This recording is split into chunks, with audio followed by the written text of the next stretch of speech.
myself, my name is David Z. Rose, MD. I am a vascular stroke neurologist, and I work at the University of South Florida, USF, here in Tampa Bay in Florida. And I've been doing this since 2011. After UVA, I went to medical school in my hometown of Philadelphia at Temple University.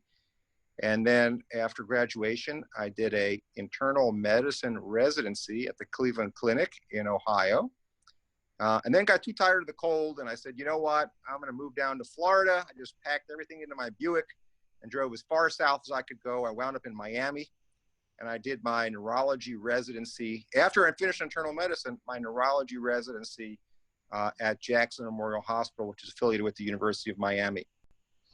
And then after that, I decided, you know what, I wanted to subspecialize. So I don't want to be just, or not just, I want to be a general neurologist. General neurologists are terrific, and they're very important in our department and in our community.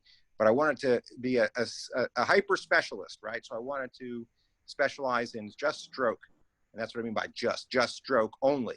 You could specialize in just Parkinson's or just multiple sclerosis or just epilepsy, seizures, Alzheimer's, you name it. There's all the different subdivisions of neurology. But I had a specific interest in stroke. I thought it was the most fascinating of all the specialties in neurology. I thought neurology was the most fascinating specialty of all of the medicine opportunities that were out there. And the reason is because I think that the brain is where it's at.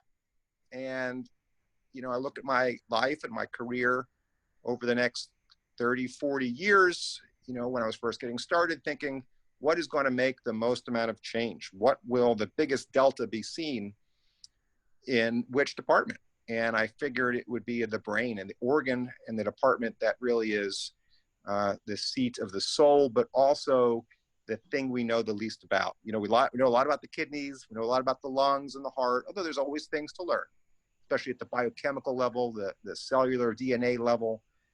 But the brain is really, and has been for centuries, a big black box.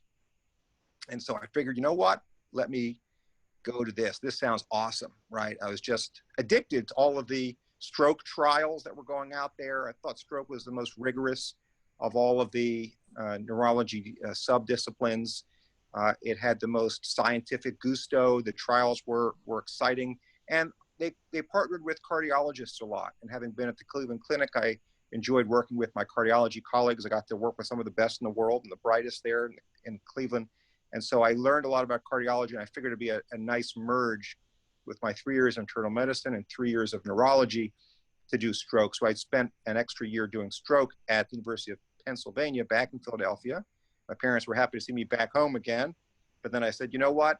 Again, as much as I love them and my sister and everything, I wanted to be back in the warmth, so I moved back down to Florida, but this time on the west coast of Florida in Tampa, and that's where I've been since 2011.